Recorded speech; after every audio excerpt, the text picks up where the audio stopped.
కాబట్టి ఆయన పరువు నష్టం దావా వేసిండి డ్రామాలు అందరూ ఎందుకు? నిజంగానే బీఆర్ఎస్ వాళ్ళని గిట్ట లోపడేసేటటువంటి చిత్తశుద్ధి బీజేపీ గిట్ట ఉంటే ఈ పార్టీకి ఎన్నో అంశాలలో వేయొచ్చు అని చెప్పి నేను అంటున్నా.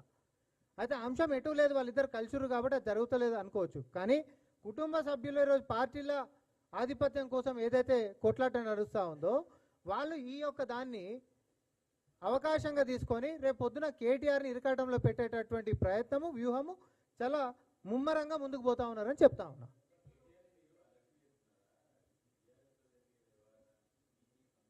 ఇప్పుడు నాకౌట్ మ్యాచ్లో వ్యూహం మొదలైంది.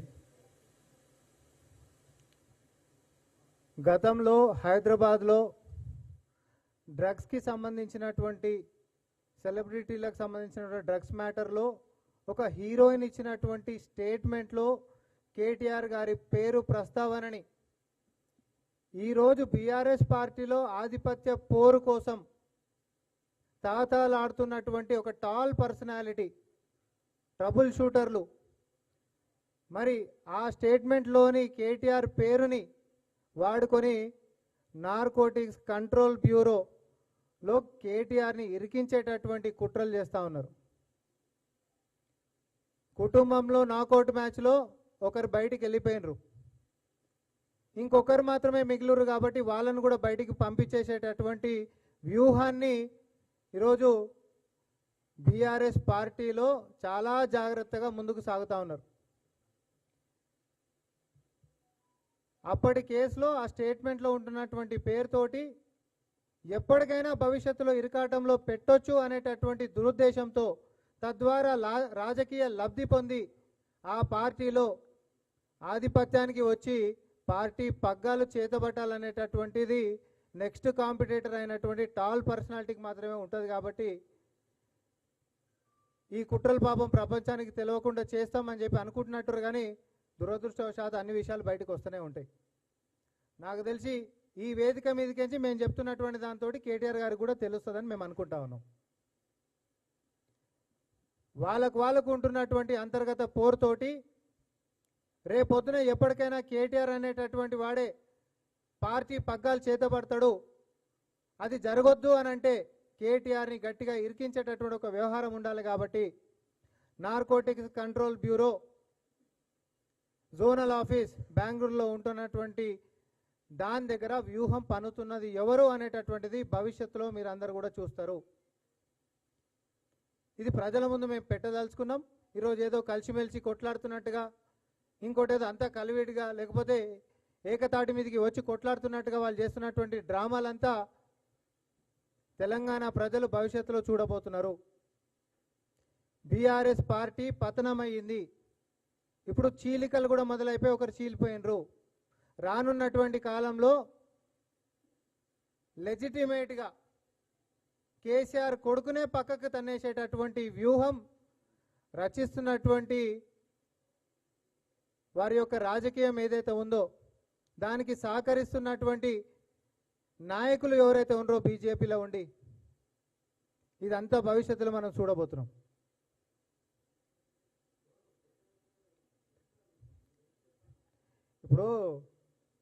ఇప్పుడు ఎవరు చెప్పినటువంటి విషయం నేను ఒకటి అన్నా. ఇక్కడ గతంలో ED office Hyderabad ED office ముంగట ఒక హీరోయిన్ ఇచ్చినటువంటి స్టేట్మెంట్లో కేటీఆర్ గారి పేరు ప్రస్తావన తీసుకున్నటువంటి దాన్ని narcotics control bureau zonal office బెంగళూరులో ఈ దాన్ని అడ్డం పెట్టి ఎప్పటికైనా కూడా కేసులు ఇరికిచ్చేటటువంటి అవకాశం ఉంటుంది. కాబట్టి ఎప్పటికైనా భవిష్యత్తులో నాకు ఇది కావాలని దాని మీద వ్యూహం పన్నుతున్నారని నేను స్పష్టంగా చెప్పిన. అది కేంద్ర సంస్థ అన్న, రాష్ట్ర ప్రభుత్వంది కాదు. అది కేంద్ర సంస్థ, బీజేపీ చేతులు ఉంటుంది. అది నేను అంటుంది కుటుంబంలో జరుగుతున్న వ్యవహారం చెప్తున్నాను. నేను ఇక్కడ కేంద్రం గురించి చెప్తలే, రాష్ట్రం గురించి చెప్తలే. కుటుంబంలో ఉండి పోటీ పడుతున్నటువంటి వ్యక్తులు ఒకరు వెళ్ళిపోయారు బయటికి, ముగ్గురుండే, నాలుగో వ్యక్తి అని అంటే అది ఎప్పటికైనా పోయేటటువంటిది ఉండొచ్చు. కానీ ముగ్గురుండే ఒకరు వెళ్ళిపోయినరు, ఇద్దరు. ఈ ఇద్దరు ఉంటున్నటువంటి దాంట్లో కేటీఆర్ గారిని పక్కకేసేటటువంటి కుట్రలు వ్యూహాలు రచిస్తున్నారని చెప్పి నేను చెప్తా ఉన్నా. నేను ఆన్ రికార్డ్ చెప్తా ఉన్నా. అది కూడా ఏ బేస్ మీదకి చేస్తారో కూడా నేను చెప్తా ఉన్నా.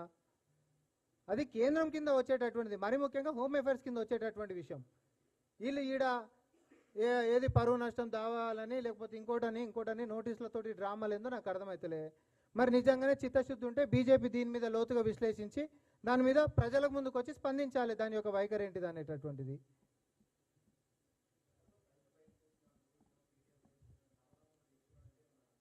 నేను ఇక్కడ కేటీఆర్ గారు బయటికి పోతురు అంటలేను. కేటీఆర్ గారిని ఇరకాటంలో పెట్టేటటువంటి కుట్రలు ఆ కుటుంబ సభ్యులే నెక్స్ట్ నాకే కావాలి పగ్గాలని కొట్లాడుతున్నటువంటి వ్యక్తి వ్యూహం రచిస్తుండని చెప్తున్నా. నేను కేటీఆర్ గారు బయటికి వెళ్ళిపోతున్నాను నేను అనలే.